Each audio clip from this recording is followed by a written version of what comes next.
ओम श्री गुरु सत्ताय नमः। सभी को प्रणाम। पिछले वीडियो में आपने सुना परम पूज्य गुरुदेव कहते थे कि कार्यकर्ता ही उनके और माताजी के हृदय हैं। लोगों के विचारों को ठीक करना ही उनकी और मिशन की सेवा है। जब भी किसी के पास जाएं तो भिखारी बनकर नहीं, दाता बनकर जाएं। परम पूज्य गुरुदेव कहते थे, यज्ञ हमारा पुरोहित है, माध्यम है। हम जब उसमें कुछ डालते हैं तो वो अपने पास न रखकर वायुमंडल में फैला देता है।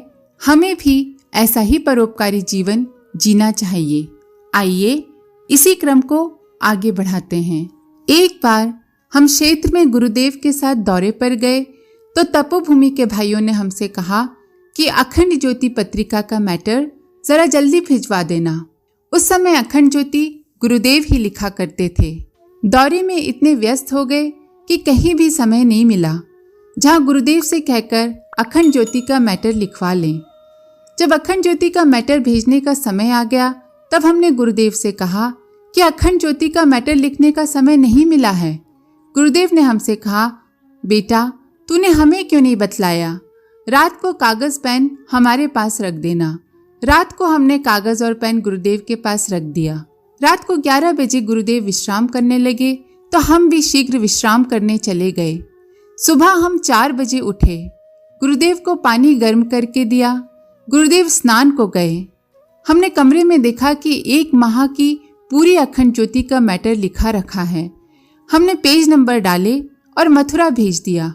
हमको बड़ा आश्चर्य हुआ कि 11 बजे सोए और 4 बजे स्नान को गए, फिर रात को कैसे अखंड ज्योति पत्रिका का सारा मैटर लिख दिया। तब विचार आया कि गुरुदेव तो साक्षात प्रज्ञा अवतार हैं। इनके अंदर वह शक्ति है, जो भी चाहें कर सकते हैं। गुरुदेव के साथ हम 4 वर्ष रहे। हम अपने को धन्य मानते हैं। हम जब गुरुदेव के साथ दौरे पर जाते थे तब सारा काम हम ही किया करते थे। उस समय मिशन इतना नहीं फैला था। हमारी आदत थी कि स्नान करके गुरुदेव के कपड़ों को सर्फ डालकर बाल्टी में भिगोकर रख देते थे। भोजन और विश्राम करने के बाद धोकर सुखाते थे। एक दिन गुरुदेव स्नान गृह में चले गए। वहां पर कपड़े बाल्टी में भीगे थे। गुरुदेव ने कपड़े धोकर सुखा दिए। हमने जब देखा कि कपड़े सूख रहे हैं तो हमारे मन में बड़ी ग्लानि हुई कि कपड़े गुरुदेव ने स्वयं धोकर सुखा दिए हैं, परंतु हमने गुरुदेव से कुछ कहा नहीं। हम समझ गए कि गुरुदेव ने कपड़े धोकर हमको शिक्षा दी है कि प्रत्येक कार्य समय पर करना चाहिए, प्रमादी स्वभाव नहीं बनाना चाहिए। उस दिन से हमने शिक्षा ग्रहण की। तब से स्नान करके शीघ्र ही कपड़े धोकर सुखाकर दूसरे कार्य करते थे। जो भी शिक्षण उन्होंने दिया करके दिखाया। गुरुदेव कहते थे, कथनी और करनी एक जैसी होनी चाहिए। जो कहते हैं उसको करना भी चाहिए। इससे सभी भाई बहनों को शिक्षा लेनी चाहिए कि अपना प्रत्येक कार्य समय पर ही करें। आज का काम कल पर और कल का काम परसों पर न छोड़ें। गुरुदेव कहा करते थे कि जो भी काम करें मन लगाकर करें।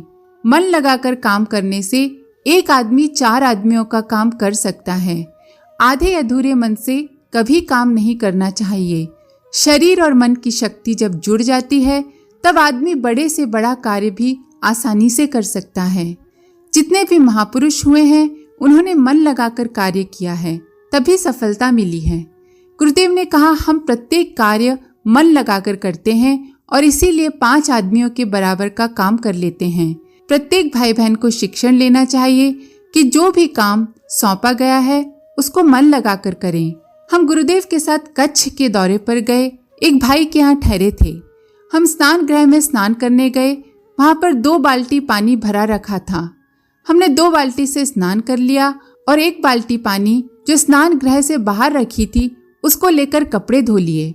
जब वहां के भाई स्नान गृह में गए तो देखकर दंग रह गए कि 3 बाल्टी पानी कहाँ गया। घर में शोर मचने लगा। सब कहने लगे, अरे 3 बाल्टी पानी कहाँ गया। हम घबरा गए। हमने सोचा 3 बाल्टी पानी तो हमने ही खर्च किया है।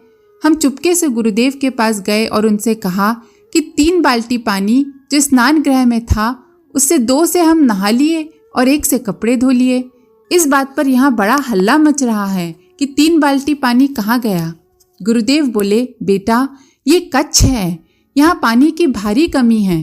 3 बाल्टी पानी की हम दोनों के लिए उन्होंने कठिनाई से व्यवस्था की है।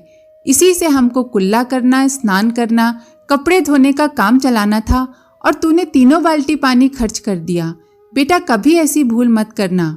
हमारे हिस्से में जितना पानी आता है उतना ही खर्च करना चाहिए। ये तो कच्छ है, परंतु जहाँ पानी अधिक हो वहाँ भी कम पानी में ही काम चलाना चाहिए। हम दूसरे के हक का पानी खर्च करते हैं, तभी तो पानी की इतनी समस्या है। एक एक आदमी 10-10 बाल्टी पानी अपने लिए खर्च करता है, नल की टोटी खुली छोड़ देता है, पानी बेकार बहता रहता है। ऐसा नहीं करना चाहिए। इस पर पूरा ध्यान रहना चाहिए कि जितना पानी हमारे हिस्से का है उतना ही खर्च हो।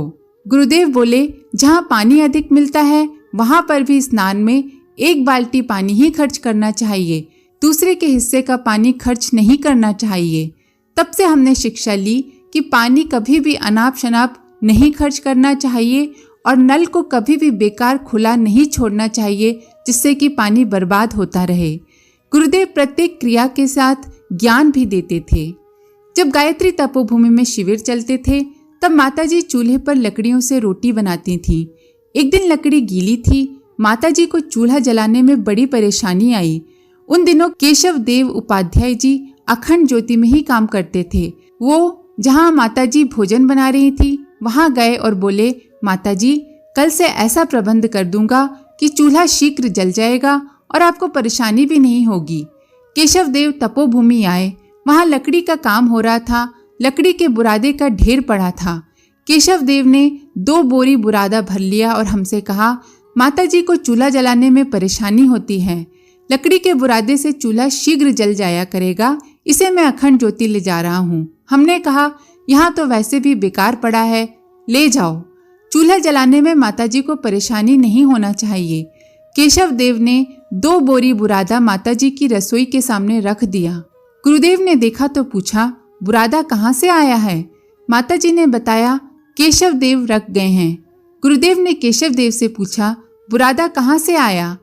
वे बोले, तपोभूमि में लकड़ी का काम हो रहा है, वहाँ पर काफी बुरादा बेकार पड़ा है, उसी से भर कर ले आया हूँ। गुरुदेव ने केशव देव को बड़ी जोर से फटकार लगाई। गायत्री तपोभूमि से बुरादा क्यों ले आया? फिर कहा कि रसीद काट। गुरुदेव ने उनको पैसे देकर दान की रसीद भी कटवा ली। गुरुदेव दान के 1 पैसे को भी खर्च नहीं करते थे। दूसरों के दान का पैसा कभी भी निजी काम में खर्च नहीं करना चाहिए, ऐसा गुरुदेव कहते थे और करते भी थे। गुरुदेव कहा करते थे, लोग अपने बच्चों को दूध नहीं पिला पाते और हमको दान भेजते हैं, हमें उनके पैसे का दुरुपयोग नहीं करना चाहिए। समाज का पैसा समाज के हित में ही लगाया जाना चाहिए, अपने अनाप शनाप खर्च नहीं करना चाहिए। इससे सभी भाइयों को शिक्षा लेनी चाहिए कि दान के पैसे का दुरुपयोग न करें। जो दान के पैसे का अपने हित में अनाप शनाप खर्च करता है वह अध्यात्म से कोसों दूर है, वह अध्यात्मवादी हो ही नहीं सकता। आज के लिए इतना ही। आप सभी का धन्यवाद। ओम शांति। हमारे YouTube चैनल को सब्सक्राइब करें और बेल आइकन को दबाकर ऑल पर क्लिक करें ताकि नोटिफिकेशंस आपको मिलती रहें।